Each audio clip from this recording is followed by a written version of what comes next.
Okay, so here we have a story that should be one of the biggest stories in the country, but my guess is it will barely get a mention on cable news. So it's in the Washington Post. Millions of people poised to lose Medicaid as pandemic coverage protections end. Millions of people. At the end of this week, states will begin to sever an anticipated 15 million low-income Americans from Medicaid rolls that ballooned to record heights because of a pandemic-era promise that people with health insurance could keep it. A federal promise that is going away. All right, stop and think about that. 15 million low-income Americans like that are going to lose their health care. This is the only country where you can even say a sentence like that. Like, yeah, 15 million people are going to lose their health care. Like, what? Try saying that in Sweden. It just wouldn't compute. People are like, what do you mean? Those words together in that sentence doesn't make sense. What do you mean? Everybody has health care. What are you talking about? 5 states will start April 1st, the first date allowed under a recent federal law to cut off beneficiaries who no longer qualify for Medicaid or have not provided proof they still deserve the coverage. Nearly all other states will begin to remove people between May and July. Already, almost half the states have set in motion the preliminary work of checking eligibility. I need you to think about how sociopathic that is. They're setting up a bureaucratic administrative state agency to check eligibility. More paperwork. They're basically like, prove you deserve to have health care if you're low income. You could just save the money that you are spending on this bureaucratic, unnecessary agency and just keep giving people the health care. No, they'd rather waste money trying to take health care away from people. The Medicaid unwinding, as it is called, is a reprise of a pre-pandemic practice of requiring low-income people to demonstrate each year that they qualified for the coverage. But federal and state health officials and grassroots advocates are bracing for what they say looms as the nation's biggest health insurance disruption since the Affordable Care Act came into existence more than a decade ago. That disruption is among the most profound ways the government is gravitating away from a pandemic footing, retreating from generous policies it adopted to help Americans in an emergency.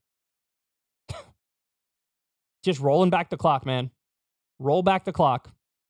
The scale of the undertaking has no precedent. The number of Americans relying on Medicaid has soared by about 1/3 to 85 million as of late last year, since just before the coronavirus pandemic took hold in early 2020. Those who joined during that time did not need to pay attention to renewal notices from their states, which now could cost them their insurance.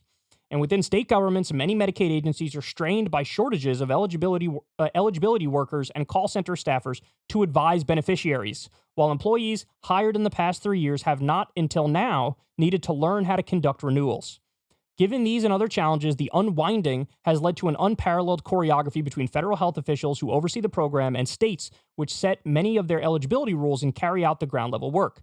Biden administration appointees are prodding states in hopes of avoiding a surge in the nation's uninsured. What I find so amazing about this is it is more of a bureaucratic pain in the ass to do it the way we do it here, to kick them off. It would be so much more efficient and it would save so much more money to just say, everybody has healthcare.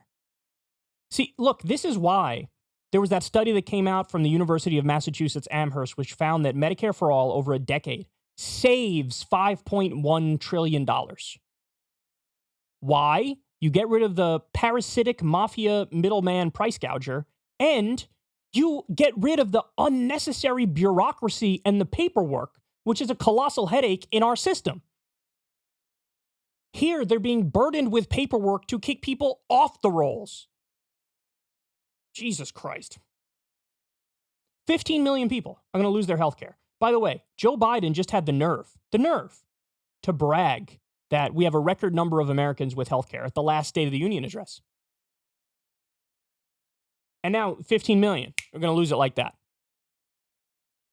He ran on a public option. That's what he ran on. And since he took office, he hasn't said a word about health care.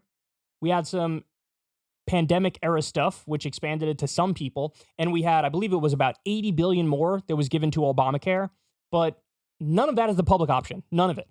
And of course, the real answer is Medicare for all. But he hasn't lifted a finger to go beyond the current status quo. And now we're going in the wrong direction. You think there aren't going to be electoral consequences for this? Never mind electoral consequences. You think there aren't going to be human consequences for this? People will die as a result of this. We already have 45,000 Americans that die every year because they don't have basic health care. That number could go back up more. It may have been reduced and it could go back up to 45,000 or it could go up above 45,000. But you can't just take people's health insurance and expect everything's going to be hunky-dory.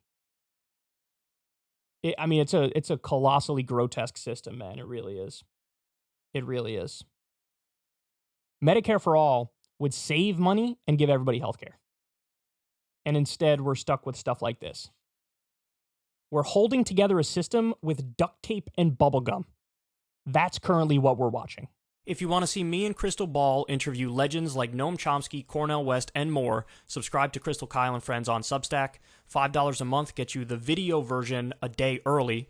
Remember, we take 0 ad dollars for this podcast. Or you can sign up on Substack for free and get the audio version a day later. Link in the video description box below.